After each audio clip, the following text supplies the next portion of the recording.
This is the Debate Hour.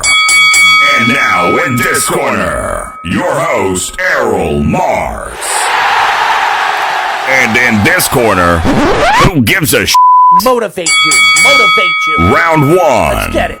Round one. Which NBA legend is most comparable, in your opinion, to Magic Johnson? Let's go, Speedy. You can pick anybody here. Get it, Speedy. I am going to take Oscar Robertson in this. Ooh.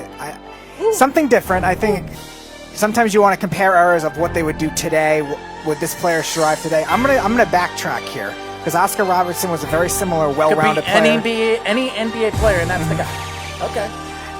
Because again, for his era, I think that he was similar. I mean, the numbers are very similar in terms of his assist totals for his time. And again, the players, and granted the competition wasn't as big back then, but again, the players he was playing with were also not the same as the 80s, the 90s era of basketball. There was a lot more talent then, and just a lot more athletic ability back then. And when you're judging Magic Johnson, he was a big point guard. I think he was 6'7" or something like that. And Oscar Robertson was 6'5", but 6'5" at that time was pretty big because the body types weren't as big. You like it big, then. right? Whatever. I don't know. I have no strong opinion on that statement. Oh, so you don't like it big? I don't know. We'll see. You like it small or big? I don't know. Depends on what it is. But what happens if it's something big? Then I'll take my chances. I don't know. But regardless, that was big for that time because, again, it was big. The athletic bodies were not as big back then, so there weren't as many 6'7", 6'8" guys back then. Yeah. There were a couple, and again, they were big men. So big men. To compare those types of guards, I think it makes a difference. He likes it big. Robertson could obviously shoot a lot better. Magic Johnson, a big man. Magic Johnson wasn't really a shooter. Small man? But he could shoot back then. Again, shooting at that time was very limited. There wasn't a three-point line back then.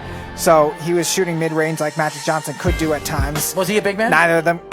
No. Oh. We're comparing point guards here. Okay, I'm lost here. Both of them could shoot free throws well. And again, both of them were good defensively. Robertson had all those triple-double records had long for a while. reach. Big. Right. And for that size. Because you like it big.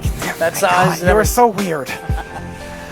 I think in terms of their style of play, they were very, very similar, and in terms of them being big guards in that time, makes a difference. God. Maybe I have to... Oh, God, no.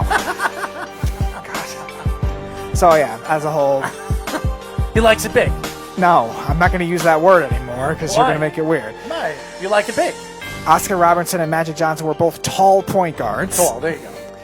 That could do very similar things at that time. Very both long. Phenomenal passers. Both were double-digit assist guys at their time. And both were good attacking point guards, again, for their particular times, where neither time they wasn't really an attacking point guard league. It was more of attacking, being long. Attacking, passing point guard league. So that ends up making a difference. So I'm going to take, after all that oddity, I am going to take Oscar Robertson. Because they're big. Yes. Because they're tall. Okay. It is LeBron James. Ooh, okay. LeBron James, what he's done for the NBA and the transition of the game, you brought back that style of big point forward that could play multiple positions, defend multiple positions, do the things that he could do on the court, not only in big games, but in games that he needs to take over and take over really the game right into his own hands. LeBron James, what he does at the size he is and how he does it, going to the hole and drawing contact from players in the NBA, it's comparable to Magic Johnson. Magic Johnson was very, very good at that. Magic Johnson was a little bit better shooter than LeBron James was, but LeBron James has developed his shooting skills years in his career. And what I like about LeBron James that I loved about Magic Johnson is his will to win. His understanding of going out there, no matter who is beside him, what star is beside him, he has to be the best player on the court. And that was Magic Johnson, and that's LeBron James. And that's why, if you were to ask me who I would try to compare Magic Johnson to, it would be no other than the King, LeBronny, James Zito. James Zito. There's a new one. Mm-hmm. All right, round two. Round two. We shift to football now. Which team... Small. Which team Small. with a good showing in this NFL draft, combined with what they did in this offseason, can turn their team from negative to a positive, have the best chance of doing that? So I'm going to take one of my teams that I wrote in my offseason winners article. Bigger team, right? I don't know. Vibrating team? I don't know. They have a small quarterback, so judge for yourself. Small and they're vibrant, right? I don't know. How do you judge what's vibrant in football? Well, you vibrate the possibility. Their uniforms aren't vibrant because they're not vibrant colors, if you want to judge for that. Beyond that, I don't know what else you want to judge as vibrant in football. Well, you can add a vibrator to it, you know? I will not judge their personal lives unless they do something stupid, but I won't judge that end of their personal lives like you like to do. At the way end, right? I don't know. Way of the shaft, right? No. God, you are weird. All right. All right, so I'm having some fun. I'm taking the Arizona Cardinals. I think they have had a very good offseason so far. Obviously, the big move trading for DeAndre Hopkins, but they've also done a nice job shoring up their defensive side of the ball, which was a big issue for them last year. Now, again, wasn't one of the worst defenses in the league, but wasn't great either. You bring in Devondre Campbell, you bring in Devon Kennard to help out that.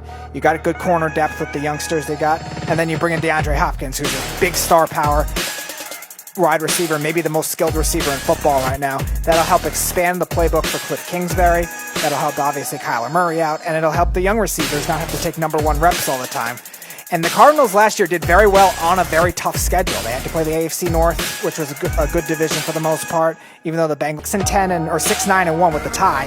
Amidst all that, now they get a really easy schedule this year. They know they can address offensive line in this draft. It's year two of the coaching staff for a lot of these teams, and again, I really think what they could do is make a difference with the tackles, with the offensive line that they could draft, running back depth if they want to draft another running back. There's a lot of different things they could do because Cliff Kingsbury is a college-type coach. He'll know that kind of thing. Steve Keim, except, again, for certain things, has been a good GM for the most part. And I think what he's done with this offseason has really made a difference so far. So if they do draft well, draft the offensive line they may need, maybe a couple pieces on defense. This could be a really good team because, again, the Niners could have a Super Bowl hangover. The Seahawks, you never know what they are. And the Rams are turning into what the Dolphins used to be. They're paying a bunch of guys, but they have a bunch of holes. They're regressing downward. So I think the Cardinals, with that easy schedule they have this year, AFC East and NFC East, they can jump up this year and make a difference. Last place schedule, good offseason. I like it for Arizona. I think it's the Miami Dolphins.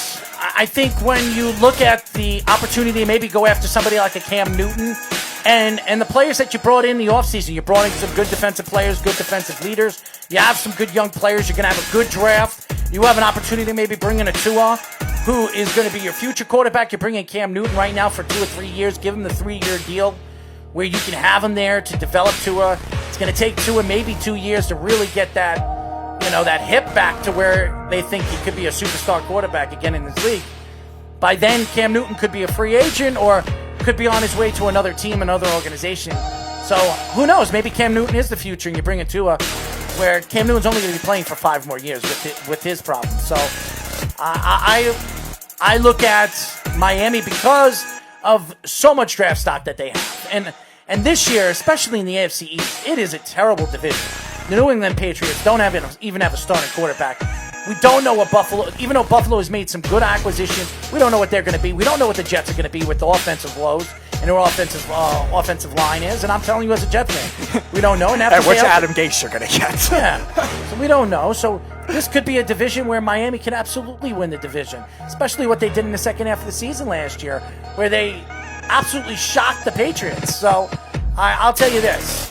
You can see a completely different Miami Dolphin team this year than you did the last couple of years. And I think they have a very good coach. So it's Miami. Ryan Fitzpatrick ended the Patriots. All right, round 3. Our last one for today, going back to the NBA. Which current NBA point guard is most comparable to Hall of Famer John Stockton? So I'm going to take Chris Paul for this one. I think Chris Paul is very similar in terms of both of them were great with steals in their primes, great defensive point guard. Obviously, John Stockton, the steals leader all time, the assists leader all time, and that's exactly what Chris Paul was in the beginning of his career when he was with the Hornets, and even when he went to the Clippers. He had that streak, I think, of 103 or something straight games with a steal in 2007 when he was with the Hornets, which is a streak that I don't think you'll ever see again because defense is not the same in the NBA anymore. So when you judge that end of it, and also the way he passed, his vision on the court, I think was just incredible in his prime with, again, not a lot of talent around him. Stockton had Malone, he had some other guys, whereas Paul didn't really have that with the Hornets. He had that with the Clippers, so maybe to an extent him passing to a big man in Blake Griffin and DeAndre Jordan is also very similar. Obviously, none of them are Karl Malone. Karl Malone's one of the best power forwards ever.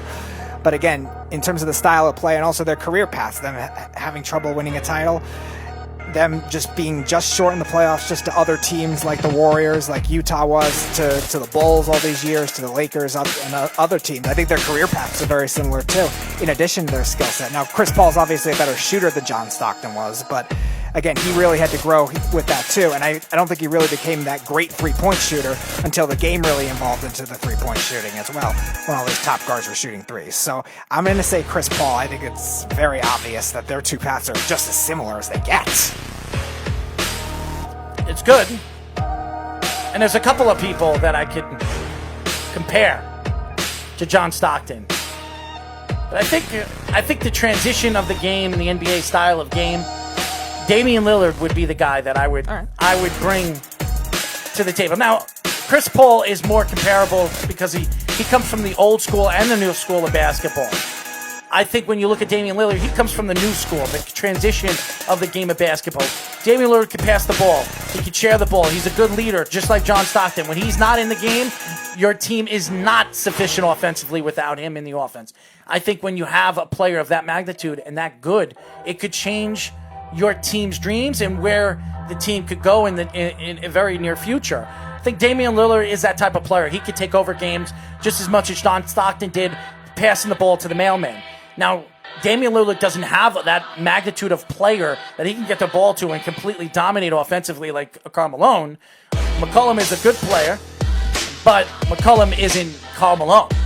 They don't have a finisher of that magnitude. If there's any finisher in that offense, it's Damian Lillard. And so Damian Lillard could be compared best to two players at what he does and how good he does it. But Damian Lillard is the star player, the passer, the point guard.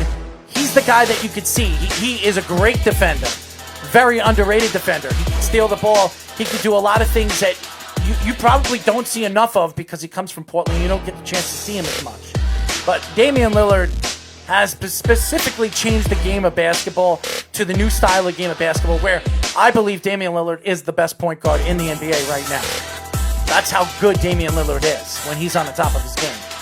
I think that, and John Stockton was the best point guard in my eyes of all time because of what he did and how he did it and how he can control the game, stealing the ball, passing the ball, and dominating the ball when he has to take it up and down the court. That's what John Stockton. I just didn't like those short shorts that he wore. That I did. But besides that, he would be my guy, Damian Lily, a man.